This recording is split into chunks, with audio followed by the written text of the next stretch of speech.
ஸ்ரீ குருப்பியோ நமக. வணக்கம். அதாவது சிம்ம ராசிக்கு பூர்வ ஜென்ம கர்மா, பணம் சம்பாதிப்பது எப்படி, செல்வம் வருவதற்கு எது தடையாக இருக்குது, எதெல்லாம் உங்களுடைய கர்மா இருக்கிறது அப்படிங்கிறத சிம்ம ராசி சிம்ம லக்னம் ரெண்டு பேருக்குமே பொருந்தும். அதனால் இந்த வீடியோவை முழுமையாக பாருங்கள். உங்கள் வாழ்க்கையினுடைய ரகசியத்தை நான் சொல்லியிருப்பேன், குறைந்தபட்சம் சொல்லியிருப்பேன். அதனால் இந்த வீடியோவை பார்த்தீங்கன்னா உங்களுக்கு ஒரு விழிப்புணர்வு வரும். நம்மளுடைய வாழ்க்கை இப்படி தான் இருக்குது அப்படிங்கிறத நீங்கள் தெரிஞ்சுக்கலாம். ஏன் சிம்மத்தில் பிறந்தோம், சிம்மத்தில் பிறந்து ஏன் நான் இவ்வளோ கஷ்டப்படுறேன் அப்படிங்கிற ரகசியங்கள்லாம் சிம்மத்தில் பிறந்தாலே இவ்வளோ சிரமம் இருக்கும். ஜாதகமே இல்லைனாலும் சிம்ம லக்கணம் சிம்ம ராசியில் பிறந்தால் இவ்வளோ சிரமங்கள் உண்டு. அப்போ காரணம் என்ன அப்படின்னா, காலச்சக்கரத்திற்கு 5வது வீடு சிம்மம், சூரியன் ஆட்சி வீடு. அங்கே மகம் பூரம் உத்திரம். அப்போ 3 நட்சத்திரங்கள் அங்கே இருக்குது. அப்போ கேது இருக்கிறனால ஒரு தடையை உண்டு பண்ணும். அதுக்கப்புறமேல் பூரம்ங்கிறது ஒரு சுக்கிரன், அது ஒரு சுகத்தை கொடுக்கும். அதற்கப்புறமேலு உத்திரம் சூரியன். அப்போது அங்கே ஒரு கௌரவம், நிர்வாகம் இதெல்லாம் உண்டு. அப்போ சிம்மராசிக்காரர்கள்னு எடுத்துக்கிட்டோம் அப்படின்னா அங்கே ஒவ்வொரு நட்சத்திரத்தினுடைய குணங்கள் வந்துடும். நீதி, நேர்மை, ஆன்மீகம், தர்ம சிந்தனை, மனிதாபிமானம், நாணயம் அப்படின்னா கரெக்டான விஷயங்கள். இப்படித்தான்னா இப்படி, கரெக்ட்னா கரெக்ட், இதான் ரூட்டு, ஸ்ட்ரெயிட் ஃபார்வேர்டாக நான் இப்படித்தான் இருப்பேன்னு நடந்துக்கிறது தான் அந்த சிம்மம். அப்போ தலைவன், முதன்மை, குலதெய்வ ஆசீர்வாதம் உள்ள ராசியெல்லாம் இதுதான். அது மட்டும் உள்ள ஒரு பூர்வ புண்ணிய பலன் உங்களுக்கு இருக்குன்னா அதற்கு 5ஆம் இடம், காலச்சக்கரத்துக்கு 5ஆம் இடம் பாட்டனாரையும் சொல்லும், கர்மாவையும் ஒளிந்திருக்கிறத சொல்லும். அங்கே கேது இருக்கிறனால அது கர்மாவை பூஸ்ட் பண்ணும், அதை அங்கே வெளிப்படுத்தாமல் விடாது. அப்போ 5ஆம் இடத்துல ராகு கேது இருந்தால் அதுதான் நம்மளுடைய டிஎன்ஏ. அப்போ நம்முடைய பாட்டனார், நம்முடைய அப்பா இல்லைன்னா பாட்டனார் இல்லை, பாட்டனார் இல்லைன்னா அப்பா இல்லை, இப்படி ஏதோ ஒரு டிஸ்டர்பன்ஸ் இருந்துக்கிட்டே இருக்கும். அங்கே தான் கொண்டு போய் உண்மையை ஒழிச்சு வச்சுருக்குறாங்க. அப்போ பாட்டனோரோட முப்பாட்டன் கோவில் கட்டியோ, ஊருக்கு நியாயத்தை சொல்லக்கூடிய ஒரு தர்மகர்த்தாவோ, இல்லை என்றால் பஞ்சாயத்து பண்ணுறதோ, நல்லது கெட்டது பேசியோ வாழ்ந்திருப்பாங்க. அப்போ சிம்மத்தில் யார் பிறந்தாலும் அங்கே மகம் என்கிற நட்சத்திரம் இருக்கிறனால அது ஜெகத்தை ஆளும். அப்போ நட்சத்திரத்தை வச்சு ஒரு மதிப்பு அங்கே இருக்கிறது. நேர்மை, உழைப்பு நம்ம முன்னோர்கள் செய்திருப்பாங்க. அதனால் நல்ல பேர் சம்பாதித்திருப்பார்கள். இப்போ உங்கள் அப்பா இருக்கார் அப்படின்னா அவர் ஊரில் கேட்டால் அவருக்கு எல்லாம் தெரியும், தொழிலில் பெரிய கில்லாடியாக இருந்திருப்பார். அப்போ பேரை சம்பாதிக்காதவங்க கிடையாது. அதே போல் உங்கள் குடும்பத்திலையும் கலப்பு திருமணங்கள் அவசியம் இருக்கும். இப்படி வாழ்க்கையில் ஒன்று. அதே போல் நீங்கள் படிக்கிற காலத்தில் கிறிஸ்டின் ஸ்கூலில் படித்தேன், முஸ்லீம் ஸ்கூலில் படித்தேன், இல்லைன்னா ட்ரஸ்ட் ஸ்கூலில் படித்தேன், இல்லைன்னா மதம் மாதிரி ஆந்திராவில் படித்தேன், கர்நாடகாவில் படித்தேன், கேரளாவில் படித்தேன், அப்படிங்கிற மாதிரியான விஷயங்கள்லாம் உண்டு. இப்படி எல்லாமே உங்களுக்கு இடமாற்றத்தையும் அது தந்துடும். அப்போ உங்களுடைய வாழ்க்கையில் 2ஆம் இடத்துலையே சுக்கிரன் நீச்சமாகிறார். அப்போ என்ன பேச்சு அப்படின்னா, பேச தெரியாமல் பேசி மாட்டிக்குவீங்க. கண்ணு சம்மந்தப்பட்ட பிரச்சனை, பல் சம்மந்தப்பட்ட பிரச்சனை வரும். ஒரு சிலர் பேருக்கு பேசுவதை திக்கி பேசுவாங்க. அவங்க குடும்பத்திலையாவது உங்கள் வம்சத்துலையாவது யாராவது திக்கி பேசுவாங்க. இப்படியெல்லாம் இருக்கும். அப்போ கண்ணு பிரச்சனை, கிட்ட பார்வை, கண்ணாடி போடுதல், இல்லை ஒரு கண் தெரியல. அப்புறம் 2 தொழில் செய்கிறேன், 2 இடத்துல ஆஃபீஸ் இருக்குது, இங்கேயும் ஒரு ஆஃபீஸ் வச்சுருக்கேன், அங்கேயும் ஒன்று வச்சுருக்கேன், இங்கே ஒரு தொழில் வச்சுருக்கேன், அங்கே வச்சுருக்கேன்னு 2ஐயும் மெயின்டைன் பண்ணி மாறி அலைஞ்சிக்கிட்டு இருப்பாங்க. அது மட்டும் இல்லாமல் முன்கோபம் அதிகம் வரும், வார்த்தையை விட்டுட்டு மாட்டிக்குவாங்க. ஏன் டென்ஷன் ஆகிறாங்க என்றால், ஏன் கத்துவாங்க, காரடியாக கத்துவாங்க, 4 பேர் இருக்க கத்துவாங்க, திட்டுவாங்க. கடைசியில் உட்காந்து ரியலைசஸ் பண்ணும்போது அப்போ நம்ம ஏதோ தப்பு பண்ணிட்டோம் அப்படின்னு ஒரு போராட்டத்திலே இருப்பாங்க. அதுக்கு அதிபதி என்ன, 2ஆம் அதிபதி நீச்சமாகிற இடம் 2ஆம் இடத்துக்கு அதிபதி நீச்சமாகறான். இடம் எதுனா 8ஆம் இடம்.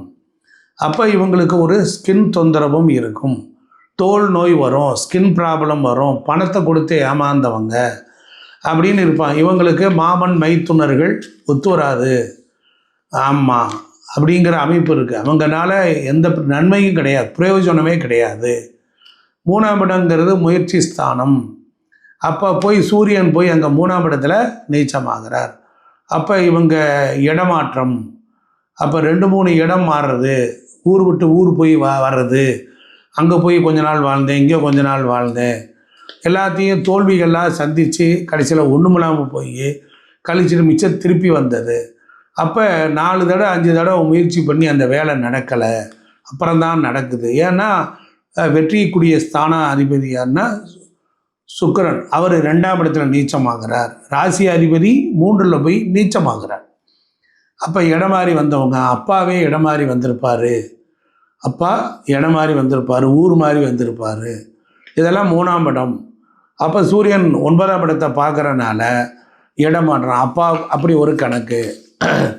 இப்படி 2-8 தொடர்பு வருது. 2ஆம் இடமும் 8ஆம் இடமும் புதனுக்கு தொடர்பு வரனால பல்லு, கண்ணு, ஸ்கின்னு, ஹெல்த் பிரச்சனையெல்லாம் டிஸ்டர்பன் பண்ணும். புரியுதுங்களா?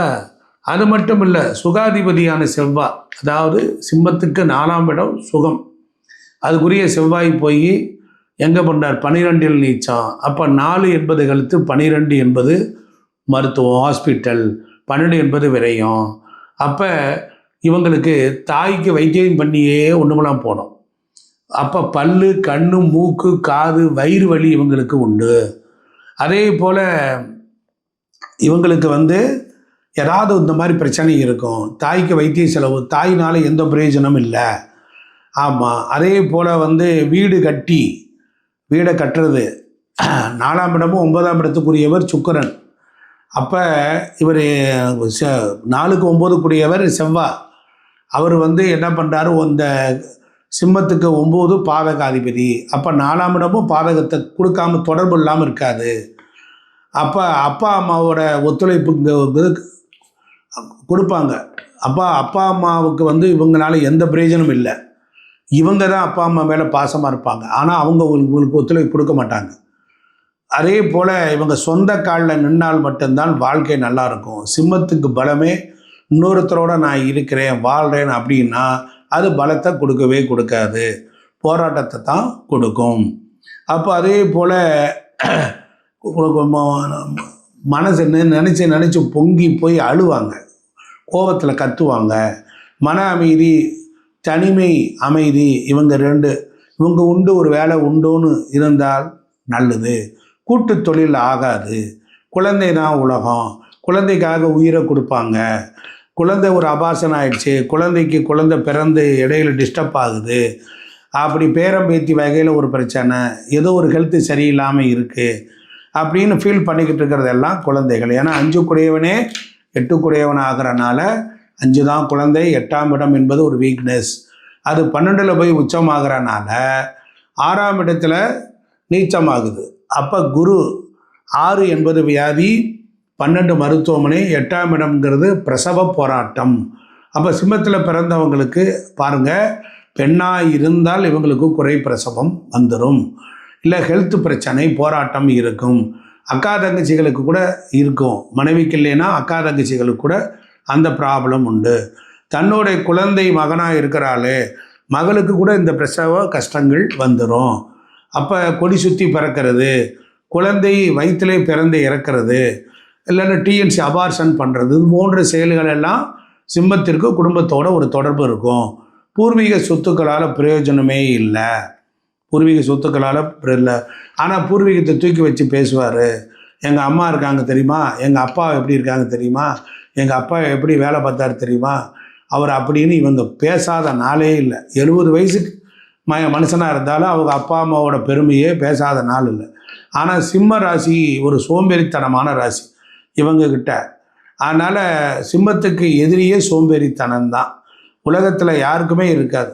ஒரு வேலையை சொல்லுங்க, அதுக்கு வேலை சொல்லிக்கிட்டு இருப்பாங்க, அவருக்கு வேலை சொல்லிக்கிட்டு இருப்பார். அப்போ சிம்மம் சோம்பேறி, ரொம்ப நேரம் முழிச்சிட்டு இருந்து காலையில் ரொம்ப நேரம் வரைக்கும் தூங்குறதெல்லாம் இந்த சிம்மந்தான். அதனால் சிங்கத்தோட ஒரிஜினல் குணம் இதுக்கு வந்துடும். அதே போல் வந்து இவங்களுக்கு தாடி வச்சுக்கிறது, முடி வளர்த்துக்கிறது ரொம்ப பிடிக்கும். அதே போல் இவங்களுக்கு வந்து சித்தர்கள், மகான்கள், ராகவேந்திரர், காஞ்சி மகா பெரியவர், சேஷாத்ரி சுவாமிகள், யோகி ராம்ஸ்பரத்பார் போன்ற மகான்கள் அதெல்லாம் இவங்க வழிபட்டாங்கன்னா வாழ்க்கையில் கர்மாவை கலைச்சிக்கிட்டு டாப்பில் வந்துடுவாங்க, பெரும் பணம் சாத்துருவாங்க. அப்போ சித்தர்களுடைய ஆசீர்வாதம் இயற்கையில் யார் ஒருத்தருக்கு இருக்காதோ அது நன்மையும் வந்துடும். இறந்தவங்களுடைய ஃபோட்டோ வச்சு கும்பிட்டுக்கிட்டு இருப்பாங்க, யாராவது ஒரு ஃபோட்டோ. அப்போ பாட்டனார் ஃபோட்டோ வச்சு கும்பிட நன்மை உண்டாகும். அப்போ வந்து சிம்மம் வந்து சூரியனுடைய வீடு இல்லையா, பெருமை பேசாத நபர்களே இருக்க மாட்டாங்க. ஒன்று. இன்னொரு ரகசியத்தை சொல்லிடுறேன், சிம்மம் வேலை செய்யாது. சிம்மம் வேலை செய்யாது, அது வந்து வேலை தான் வாங்கும். ஆமாம், எங்கள் அப்பா எத்தனை குடும்பத்தை வாழ வச்சார் அப்படின்னு பெருமை தான் பேசிக்கிட்டு இருக்கோம் இவங்களை சுற்றிலும். ஏன்னா 5ஆம் அதிபதி குரு, அப்போ 9ஆம் அதிபதி செவ்வாய், இங்கே ஒரு சூரியன் செவ்வாய் குருவாகி சிவராஜ யோகமாக மாறி சமுதாயத்தில் ஒரு அந்தஸ்தான புகழ்மிக்க கௌரவமான பெருமை மிகுந்த பெருமைக்குரிய வாழ்க்கையை அள்ளி கொடுத்துரும், அதெல்லாம் கிடைச்சிடும். ஆனால் அதே நேரத்தில் இவங்களுக்கு உணர்வு எப்படி இருக்கும், சனி கேது சேர்ந்துருக்கிறனால சில பேர்கள் எளிமையாக இருப்பாங்க சிம்மராசியில், சில பேர் பிரம்மாண்டமாக இருப்பாங்க, சில பேர் ரொம்ப சிம்பிளாக இருப்பாங்க, ஓகோன்றதான் இருப்பாங்க. ஆனால் இவங்க கையில் ஒரு 30 ரூபா தான் இருக்கும், பெட்ரோல் போடவே அவ்வளோதான் இருக்கும். ஆனால் வெள்ளம் அடியாமல் அப்படியே ரொம்ப டிப்டாப்பாக ஒரு இடத்துக்கு போவாங்க, டிப்டாப்பாக அப்படியே அழுக்கு குறையாமல் வருவாங்க. ஆமாம், ஆனால் இவங்களுக்கு 50 வயசுக்கு மேலே தான் வாழ்க்கையில் பெரிய லெவலில் வளர்ச்சி இருக்கும், அது வரைக்கும் ரொம்ப சிரமப்பட்டிருப்பாங்க. அப்போ இவங்க வேலை வாங்குவாங்களே ஒழிய வேலை செய்ய தெரியாது, திட்டம் போடுவாங்க. உழைப்பின் மறு உருவம் சிம்மதான்னு சொல்லிட்டோம்ல, அந்த உழைப்பை என்னன்னு பார்ப்போமா. இவங்க மற்றவங்களை வேலை வாங்குவாங்க. இங்கே இருக்கிற ஹைலைட்டே அதுதான், என்னோட வேலை வந்து வேலையை செய்கிறது இல்லை, வேலை சொல்கிறது. சொல்கிற இடத்துல நான் இருக்கேன், நீ செய்கிற இடத்துல இருக்கிற, நான் சொல்கிறத நீ செய் அப்படின்னு ஆர்டர் போடுவாங்க. இதுதான் ஸ்கெட்சு போட்டு கரெக்டாக ப்ரோக்ராம் பண்ணி நீ இப்படி இரு, நீ இப்படி இரு, அப்படி இப்படின்னு சொல்லுவாங்க. சிம்மம் வந்து அதிரடி நடவடிக்கைக்கு பேர் போனது ராசி. அதனால் இவங்களை சுற்றிலுமே பாருங்கள், சின்ன வயசுலேயும் சரி இப்போவும் சரி ஒரு 4-5 பேர் கூட்டமாக இருப்பாங்க. நண்பர்கள் கூட்டம் இல்லாமல் சிங்கம் இருக்காது. அதே போல் நீங்கள் இவங்களை புகழ்ந்தீங்கன்னா அள்ளி கொடுத்துருவாங்க. ஆமாம், புகழுக்கு தான் இவங்க அடிமையாவாங்க. அதனால் இதில் பேச தெரியாமல் பேசிடுவாங்க. சிம்மத்தில் பிறந்திருந்தால் ஒரு கிஃப்ட்டு என்னன்னா, என்னுடைய அசைக்க முடியாத நம்பிக்கை திருமணத்திற்கு பிறகு தான் இவங்களுக்கு வாழ்க்கையே மாறி இருக்கும், உயர வந்திருக்கும். அதனால் மனைவியோட சண்டை ஓட்டாருன்னா குடும்ப வாழ்க்கை சரி இருக்காது, குடும்ப வாழ்க்கையும் சரி இருக்காது. கணவன் கிடைச்சாலோ மனைவி கிடைச்சாலோ தான் வாழ்க்கை. ஆனால் கசப்புகளும் சங்கடங்களும் சலிப்புகளும் சந்திக்காத திருமண வாழ்க்கை இருக்காது. அப்போ 5 என்பது மனசு, 8 என்பது பிரம்மாண்டம். இவங்க எதை செஞ்சாலும் பிரம்மாண்டமாக தான் செய்வாங்க, கொஞ்சமாலாம் திட்டம் போட தெரியாது. அப்போ சூரியன்னா பிரம்மாண்டம். 5ஆம் இடம், அப்பாவை போலவே மகன்களும் நல்ல உயர்வான நிலைக்கு வந்துடுவாங்க இவங்க குழந்தை. அப்போ சின்ன வயசில் கஷ்டப்பட்டேன், 50 வயதுக்கு மேலே வந்தது என்பது உண்டு. அதே போல் இவங்களுக்கு 4ஆம் இடம் பதவி, 9ஆம் இடம் புகழ். இவங்க லைஃப் ஸ்டைல் என்ன இருக்குன்னா அதுக்கு தகுந்த மாதிரி புகழ் உண்டு. இவங்களை ஒரு சொத்து உருவாக்குறதுக்குள்ளே, வீடு கட்டுறதுக்குள்ளற வீடுனால விமர்சனம், சொத்துனால விமர்சனம், சொத்துக்களால் பிரச்சனையை சந்திக்காத சிம்மமே கிடையாது. அப்போ அது மட்டும் இல்லை, பாக்கியத்தையும் கொடுத்து பாதகத்தையும் கொடுக்கும். குழந்தைகள் தந்தையாரை போல வருவாங்க. அதே போல் பிரம்மாண்டமான தொழில் தான், வீடு விரயம். அதனால் வந்து தாயாருக்கு ஹெல்த் இஷ்யூனால் விரயங்கள் பண்ணுறது, பிரச்சனைகள் சதா சர்வகாலமும் உண்டு. இப்படி இருக்கிறனால இவர்கள் தங்களுடைய கர்மாவை எப்படி குறைத்து கொள்ளலாம் என்று பார்த்தால், மகம் நட்சத்திரக்காரர்கள் எடுத்துக்கிட்டீங்க அப்படின்னா உங்களுக்கு பரணி நட்சத்திரம், பூரம் பூராட நட்சத்திரத்தன்று நீங்கள் சித்தர்கள் மகான்களை வணங்கினால் உங்களுக்கு செல்வம் செல்வாக்கு உண்டு. ரோகிணி அஸ்தம் திருவோணத்தில் நீங்கள் குருவாயூரப்பனை சந்தித்தால் வெற்றி உண்டு. அதே போல் திருவாதிரை சுவாதி சதயத்தில் சிதம்பரம் நடராஜரை சந்தித்தால் கர்மா குறையும். அடுத்து பூர நட்சத்திரம் அஸ்வினி மகம் மூலம் அன்று உங்களுக்கு நல்ல நட்பான நாள், உங்களுக்கு செல்வத்தை கொடுக்கக்கூடியது கிருத்திகை உத்திரம் உத்திராடம். அதுபோல் பழனிமலை முருகனை நீங்கள் சென்று வணங்கி வழிபட்டால் மேன்மை உண்டாகும். அதே போல் உங்களுக்கு கிருத்திகைக்கு சேமத்தை கொடுக்கக்கூடியது திருவாதிரை சுவாதி சதயம், அதுவும் சேமத்தை கொடுக்கும்.